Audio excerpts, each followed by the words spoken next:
Bismillahirrahmanirrahim. Dear students, today we are going to discuss discovery of neutron. आज हम लोग discuss करेंगे discovery of neutron को। Students, मैं उम्मीद करता हूं कि ये लेक्चर सुनने के बाद आपको ये क्वेश्चन अच्छे से प्रिपेयर हो जाएगा। तो सबसे पहले हम इसकी डिस्कवरी देखते हैं। Later on in 1993 another particle neutron was discovered. कहता है कि बाद में इन 1993 इससे पहले दो particles electron and protons discover हो चुके थे। उसके बाद 1993 में क्या हुआ, another particle neutron was discovered. एक और पार्टिकल डिस्कवर हुआ which is known to carry no charge, कि जिसकी ये खास प्रॉपर्टी थी कि उस पर कोई चार्ज नहीं होता।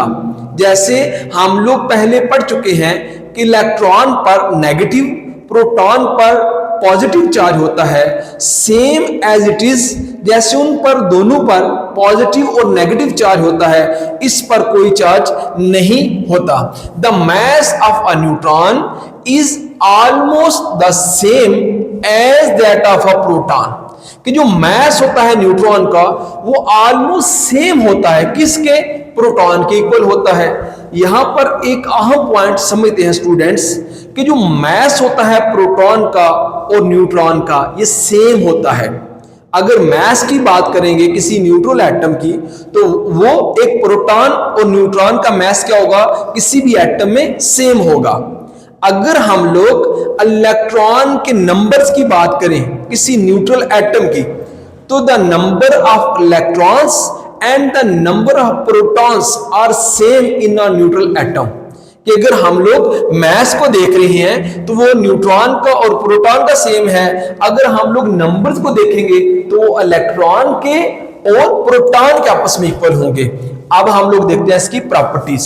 इसकी प्रॉपर्टीज कौन सी हैं, जो भी हमने डिस्कस भी की हैं। न्यूट्रॉन कैरी नो चार्ज, कि न्यूट्रॉन पर कोई चार्ज नहीं होता। The mass of a neutron is almost the same as that of a proton, कि जो मास होता है न्यूट्रॉन का वो प्रोटॉन के इक्वल होता है। ये आपसे शॉर्ट क्वेश्चन पूछा जा सकता है कि प्रॉपर्टीज ऑफ न्यूट्रॉन, तो अब ये दो पॉइंट्स लिख सकते हैं। अब देखते हैं students fundamental particles. These three particles, that is electron, protons, neutrons, are shown to be present in all atom। जो फंडामेंटल पार्टिकल्स हैं तीनों के तीनों, इलेक्ट्रॉन, प्रोटॉन, न्यूट्रॉन, ये होते हैं तमाम एटम में मौजूद होते हैं, एक्सेप्ट ऑर्डिनरी हाइड्रोजन, कि सिर्फ हाइड्रोजन का एक ऑर्डिनरी जो एटम होता है, जो H11 होता है, उसको छोड़ के, विच डज नॉट हैव न्यूट्रॉन, क्योंकि उसमें न्यूट्रॉन नहीं होते। इस एक्सेप्ट हाइड्रोजन के, इसके अलावा तमाम एटम्स में इलेक्ट्रॉन, प्रोटॉन एंड न्यूट्रॉन मौजूद होते हैं, irrespective of the fact that these atoms behave very different from one another। फिर क्या होता है कि ये आपस में इनका जो बिहेवियर होता है, ये जो बिहेव करते हैं, ये एक दूसरे से मुख्तलिफ करते हैं। It was, however, also shown that the number of these particles is different in different atoms। ऐसा नहीं है कि कार्बन में अगर 6 प्रोटॉन्स और न्यूट्रॉन्स हैं तो ऑक्सीजन में भी ऐसा होगा। आपको पता है कि ऑक्सीजन में 8 इलेक्ट्रॉन और प्रोटॉन होते हैं। तो इस पॉइंट में उसने कहा है कि it was however also shown that the number of these particles, कौन से particles, electron, proton and neutron, different in different atoms, के एटम के बदलने से इनके नंबर्स, इनकी तादाद भी क्या हो जाती है, बदल जाती है। स्टूडेंट्स, एक बार रिवाइज करते हैं डिस्कवरी ऑफ न्यूट्रॉन को। सबसे पहले हमने क्या पढ़ा कि इलेक्ट्रॉन और प्रोटॉन की डिस्कवरी के बाद एक और particle neutron was discovered which is known to carry no charge. ऐसा पार्टिकल डिस्कवर हुआ जिस पर कोई चार्ज नहीं था। The mass of a neutron, neutron का जो मास होता है, इज ऑलमोस्ट द सेम, ये सेम होता है, is that of a proton, proton के सेम होता है, प्रोटॉन के इक्वल होता है ऑलमोस्ट।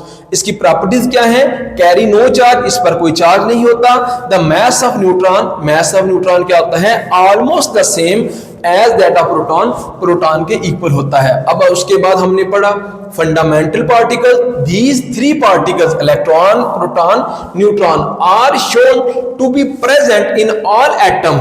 ये तीनों पार्टिकल तमाम एटम में मौजूद होते हैं except ordinary hydrogen which does not have neutron, सिवाय हाइड्रोजन को छोड़ के कि उसमें न्यूट्रॉन नहीं होते, irrespective of the fact that these atom behave very different from one and other. इन तीनों फंडामेंटल पार्टिकल्स का बिहेव डिफरेंट होता है। जो इलेक्ट्रॉन का बिहेव होता है डेफिनेटली वो प्रोटॉन का नहीं होगा और डेफिनेटली वो न्यूट्रॉन का भी नहीं होगा। It was however also shown that the number of these particles is different in different atom, कि इन पार्टिकल्स के जो नंबर होते हैं, इनकी जो तादाद होती है वो हर एटम में डिफरेंट होती है। स्टूडेंट्स, आपको अगर इसके नोट्स चाहिए तो आप काइंडली कमेंट करेंगे तो हम आपको नोट्स इसके प्रोवाइड कर देंगे। आई होप कि आपको ये लेक्चर अच्छे से प्रिपेयर हो गया होगा। Thank you so much.